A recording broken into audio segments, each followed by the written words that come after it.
नमस्कार। आज मार्च मास 5 तारिख बुधवार आज सुविचार थरे परीक्षा करी देख तो प्रकृत रे जदि तुमे अन्य को जीवन भरी भल पाउथिबो तेबे सेही भल पाइबार प्रतिफलन दिने तुमे द्वार को निश्चय ठक ठक करिवो।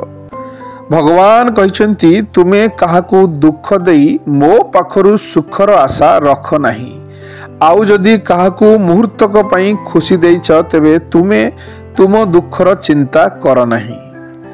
जो लोक मानकर आखि टिके टिके कथारे ओदा हो जाए से माने हृदय दुर्बल नुहे बरं सेमानंकर हृदय अत्यंत सफा होता है। जीवन रे प्रॉब्लम निश्चय आसीबो। मन को शांत रखिले ज्ञान और विवेक बढ़िबो। आउ बेसी टेंशन हेले निज शरीर को बहन करने को कठिन होई पड़िबो। माता गर्भधारी पुत्र शोके झुरी निंदुछि कपाल तार वृद्धा काले हृदय पुत्रर विच्छेद दिवस रे अंधकार।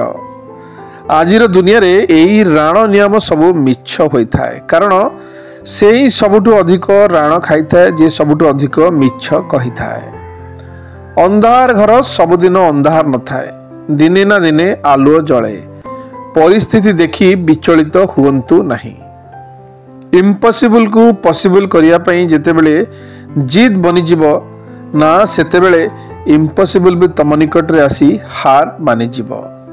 शुभ सकाळ दिनटी आपणकर मंगलमय हो।